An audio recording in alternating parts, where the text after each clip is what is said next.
Thanks for staying with us on TVC News.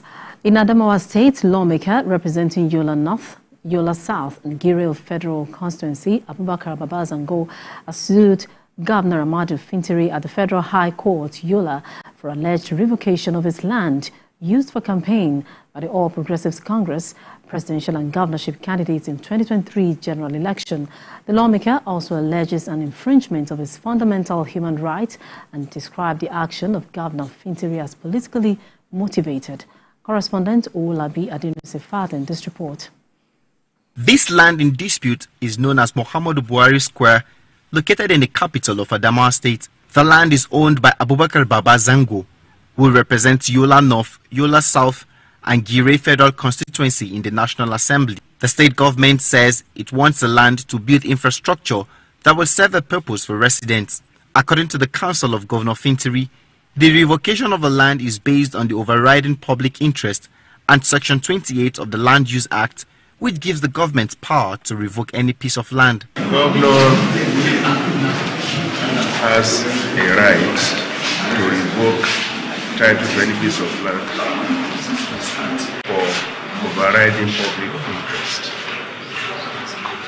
And here, the governor wants to establish a school, which is overriding public interest, recognized by Section 28 of the Land Use Act. So the governor acted under it.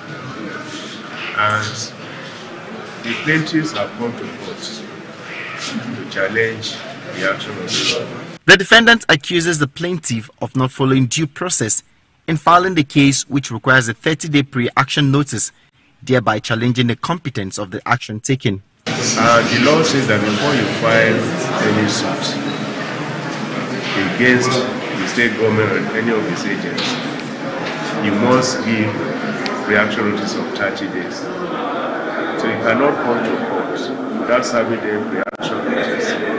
That must be for 30 days before you commence your action. But the counsel to the plaintiff describes the action of the governor as politically motivated.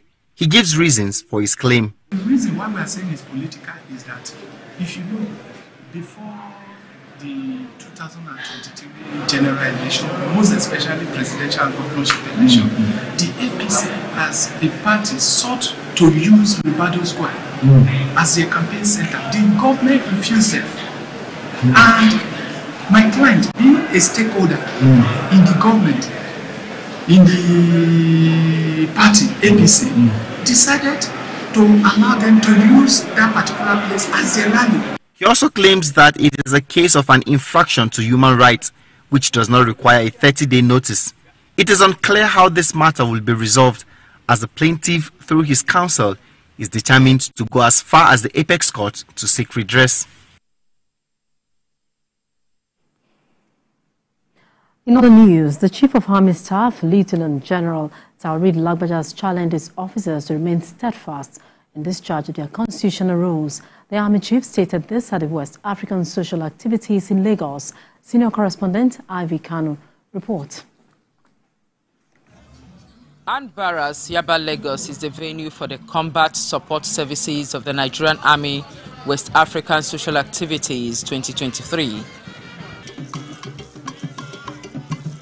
It consists of Nigerian Army Medical Corps, Nigerian Army Electrical and Mechanical Engineering Corps, Nigerian Army Ordnance Corps Supply and Transport, Nigerian College of Logistics and Management, and others. The Corps Commander Electrical and Mechanical Engineering, in his welcome address, said it is heartwarming to see officers relax after contributing to very successful exercises across the country. All Combat Service Support Corps are currently providing robust logistics support in Nigerian Army operations in the Northeast, Northwest, and other parts of the country. We have also contributed men, material, and equipment. In the area of field training exercise such as exercise Golden Dawn, exercise Stillwater 3, among others. The Chief of Army Staff, represented by the General Officer commanding 81 Division, advised the officers to always remember the vow to always put Nigeria first in all they do. At this juncture, it is expedient to remind you all that Nigerian Army will continue to diligently discharge its constitutional roles in the defense of the territorial integrity of our dear nation. We must remember that the effective delivery of logistic support is a crucial fulcrum on which this is hinged. Similarly, you must bear in mind that most of your services are critical to the welfare of Nigerian Army personnel and their families. Some officers were recognized for their outstanding performance during the outgone year.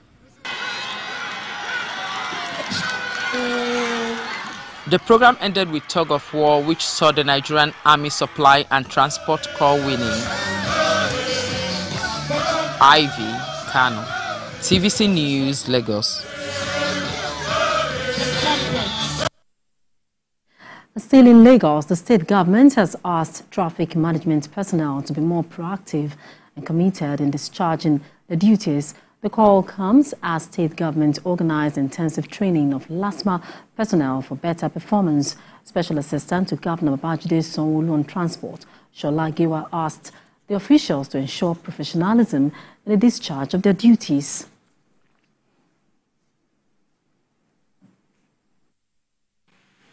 By being of a good conduct, by performing our jobs, we must be cautious at all times. We must be civil, and we must equally apply the highest level of empathy to the road users. It is important.